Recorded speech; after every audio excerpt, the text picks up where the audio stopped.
I've been with my husband for 9 years, and I entered the relationship with a toddler son, now a tween. Up until last summer, we were very involved with my husband's family, but that changed after my husband's brother-in-law slapped my son across the face, and the entire family defended my brother-in-law. So what happened was my son was standing at the sink, getting water, and when he turned around, he slammed into brother-in-law, who was standing directly behind him.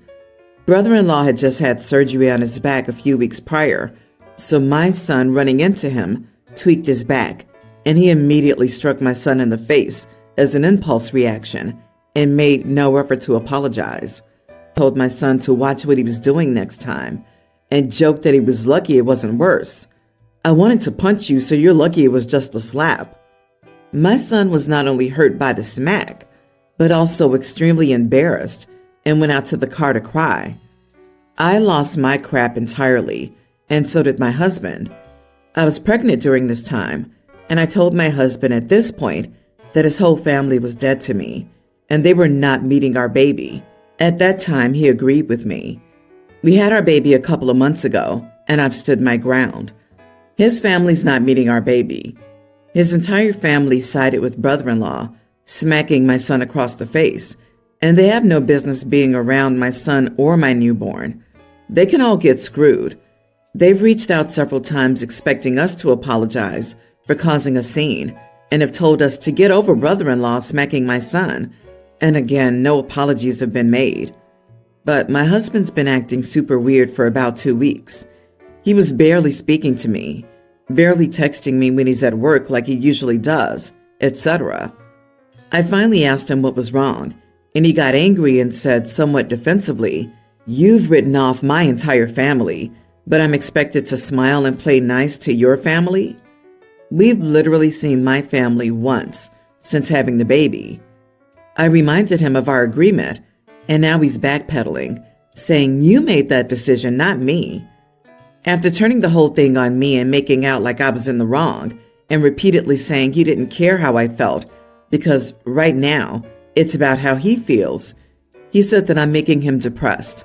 At which point I said I didn't give a crap if it was making him depressed, and his family wasn't meeting the baby. He says I'm an idiot for disregarding his valid feelings. Edit. The police were called when it happened. They actually called the cops on my husband because when he flipped out, he intimidated them. So a report was made, and we did file trying to get brother-in-law charged for smacking my son, but ultimately the cops did nothing because by the time they showed up 45 minutes later, there was no visible mark on my son's face anymore. So brother-in-law slapped a child over an accident, threatened further violence, but then cried and called the cops when an adult yelled at him? What a gutless coward. Not the idiot. But I have a feeling there's a feeling of brother-in-law slapped your son and not husband's son. Don't let this family near either of your children. Also, I wonder if brother-in-law's married to the golden child, given that they called the cops on OP's husband. You have a husband problem. No apologies, no meeting the baby, but don't be surprised if your husband sends his family pics of the baby. He's already caving. You can stop your older child from seeing any of them, but your husband will take the baby over, especially if you divorce. And the next time an incident happens, and it will, take pictures immediately. He's already sharing pics and details of the baby. He has no intentions of being no contact. I'm so sorry, but you have a very hard decision to make. He doesn't seem to be strong enough to maintain no contact or push back on his abusive and disgusting family. Your husband's also a freaking man baby, pouting for 2 weeks? Man the heck up, dude. He needs a backbone and a clue. It is valid that he misses his family. What happened isn't fair, for any reason, or okay, but expecting him to never talk to his family for the rest of his life isn't reasonable or likely. You can wish it all you want, but it'll just lead to a divorce where he gets 50-50 custody, and your newborn now stays the night at grandma's. He likely only really cares about his mom. Why don't you start with mother-in-law, visiting your home and supervising? As soon as she starts talking about the slap, if she does, it's time to leave. Or make the boundaries clear that Visitations only continue if boundaries are respected. This is probably the safest way out of this situation, where you stay together, babies stay safe, and everyone has their feelings heard. My brother got married a few years ago to Shelly. She's the type of person who'll say something rude and then tell everyone it's true when someone points it out. So what's the harm? My mother despised her and opted out of most events just to avoid her. I moved back home a year ago, and at the time, I thought people were just being rude to her or overblowing the things she said. I was wrong. My first proper introduction to her, she told me my outfit looked terrible on me, and it wasn't hiding my stomach. I gave a present for a birthday party, and she told me I was cheap. I got a bubble gun for a 5-year-old, and he loved it. This goes on and on. I talked to my brother, and he told me she's autistic, and she can't help it. I then talked to her, and I told her I wouldn't put up with her being rude. Now it's my toddler son's birthday, and I invite the family. I wouldn't have invited her, but I don't want to cause waves. She commented on my house decor, and I told her it was rude and to knock it off. I lost it when I gave my son a piece of cake, and she commented that I shouldn't give him any since he looks fat. I told her to apologize, and she told me it was the truth. I told her she was overweight, that if she took care of herself more, she wouldn't be fat, that this was the truth, and that she was rotten on the inside, and her looks were just as bad. She ended up crying and leaving. My brother was angry, and I was called some fun names. Everyone's torn about whether I should apologize or not. Am I the idiot for telling my sister-in-law that she's overweight and can deal with the truth? Not the idiot. Did your son hear her comment about not giving him cake because he looks fat?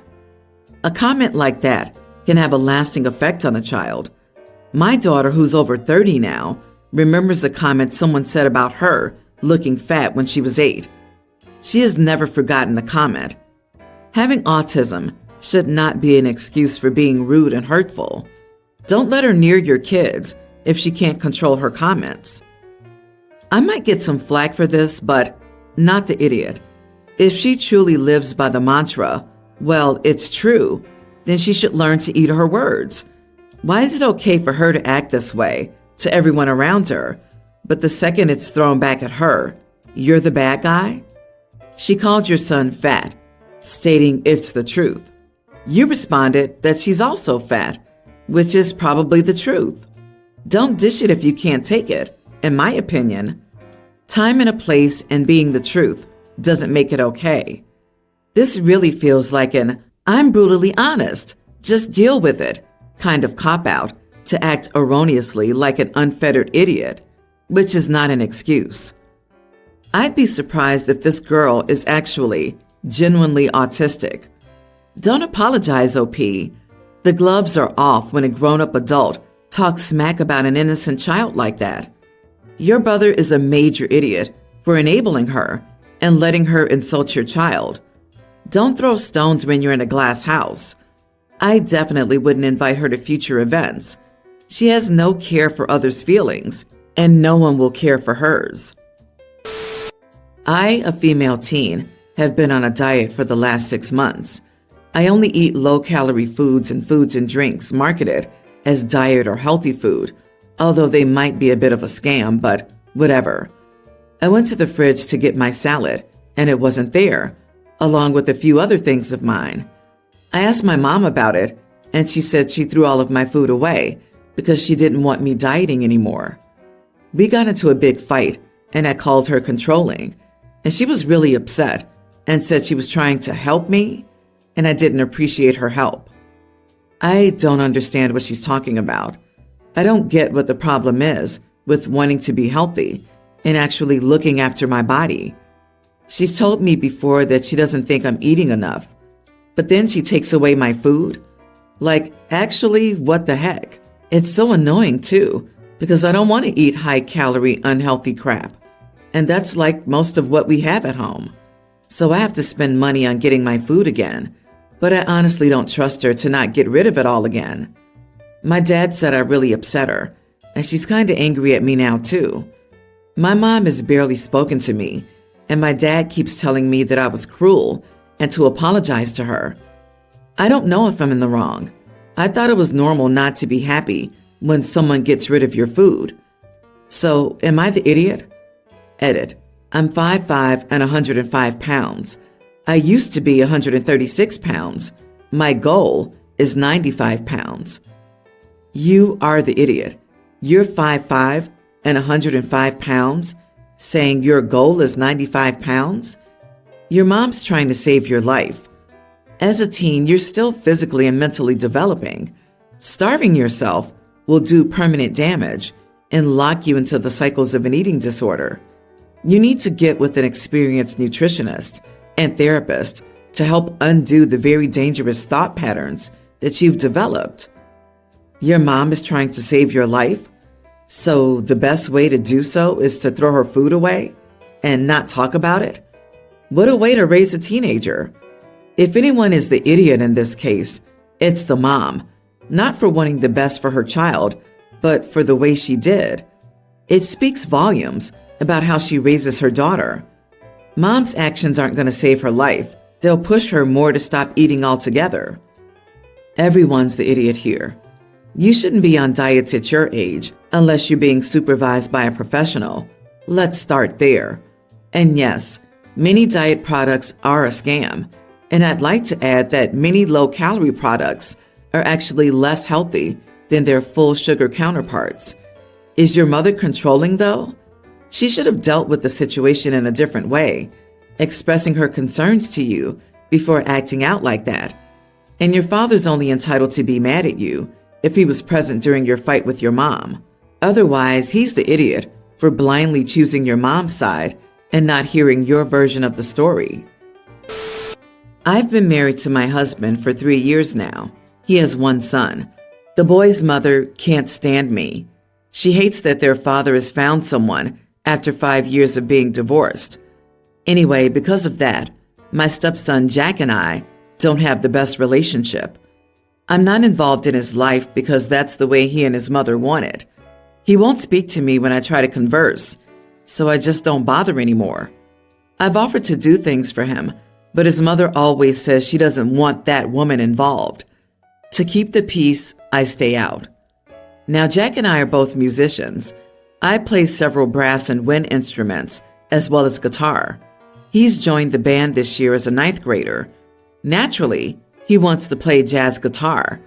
His mother knows I have several instruments, and I offered one of the lesser value guitars to him, but he and his mother want my 1963 Fender. Absolutely not. For one, he doesn't take care of anything he has. And number two, why am I going to loan something that valuable out to someone who doesn't want to be around me? Sure, the guitar is worth way more, but I got a deal on it for $3,000. My husband says I'm right for not doing it, and he says I shouldn't even offer the old Squire guitar either, and it's only $250. His mother's been blowing up our phones, calling me every name in the book because I'm driving a wedge in his and his father's relationship. How is that so? She says I should try making amends and let him borrow it for the school year. Why am I having to make amends? She even had her friends harass me on Facebook. She claims I ruined his freshman year for band, and I need to make it right. Am I the idiot for refusing to let my stepson borrow my $3,000 guitar for school? Not the idiot, 100%. Mom wants to steal that guitar, sell it, and then try to say the kid lost it and make you feel bad if you try to get reimbursed. I don't know why she would push so hard for this otherwise. OP better lock that guitar and any other instruments away. I can see the kid going and destroying it all out of spite. For real, the kid will go from high school jazz club to wannabe rock star and smash that guitar like he's Jimi Hendrix, then put the video on TikTok to show off to his 10 followers. I am relieved that OP's husband is on her side. There are just too many stories about the spouse being the biggest problem. The only person driving a wedge between father and son is the son's mother. She sounds like an awful, entitled old boot. OP, you're genuinely not the idiot. I wouldn't have even offered the squire if he's that rude to you.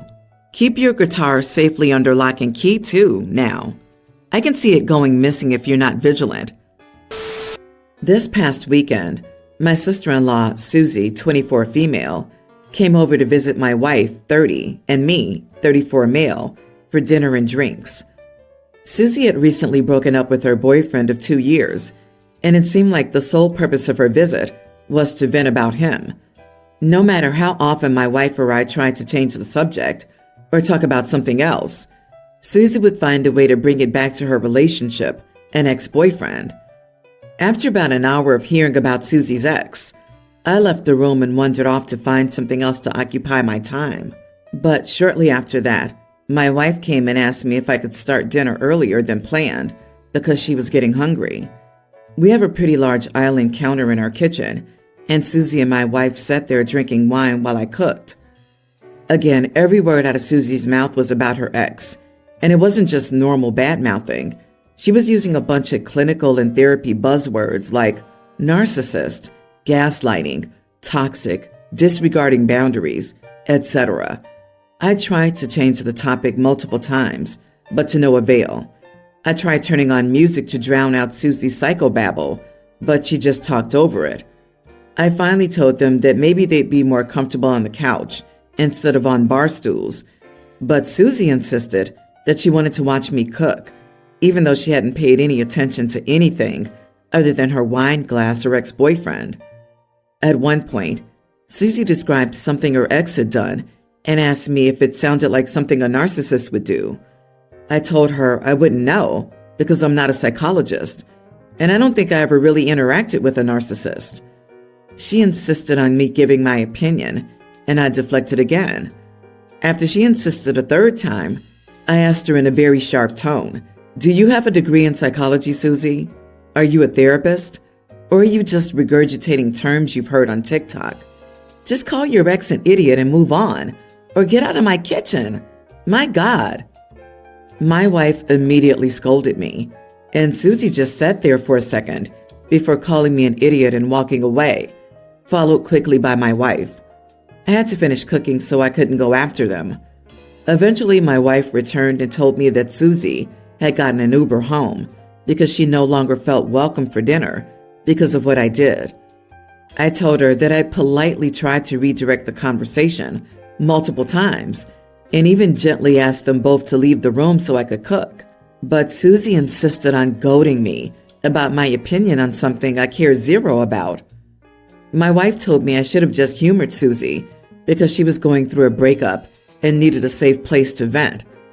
I told her that there's a line between venting and just spewing therapy buzzwords, and Susie was definitely way to one side of the line. I told her I tried to remove myself from the conversation multiple times, but Susie kept insisting. My wife told me I should have just humored her. Forget that. If your wife wants to take on that role of confidant and lend an ear, fine, but she can't force you to also listen to Susie vent for hours on end. That's not a reasonable ask. Your wife needs to learn to read the room and not rope you into things you don't want to be a part of. I'm going with not the idiot, not your circus, not your monkeys. I disagree. You are the idiot. A family member is going through an emotional time and looking to vent, and you swear at her, insult her, and make her feel unwelcome. You're in your 30s. You should know how to be patient and act like an adult. I care zero about what she was talking about. What, so you get a free pass to be a jerk? She's your guest. You and your wife invited her. Sometimes guests are boring or annoying or not entertaining you. Fine. You stay polite until they leave and then don't invite them back. It's clear from your story you just don't like her, and you use that as an excuse to be rude. Update. So my wife and I just had another conversation about this. Susie called her last night and had another breakdown about the breakup, but she revealed a few details that she hadn't shared with my wife previously. Apparently, Susie's ex found her Finsta. I'll admit I don't know what that is, and broke up with her after reading the messages she was getting and sending from other guys. My wife said she laid into Susie pretty hard for lying to us by leaving out a pretty big bit of information. My wife ended up apologizing to me for how Susie acted, and I apologized to my wife for my reaction as well. Needless to say, I don't think Susie will be coming over for dinner again anytime soon.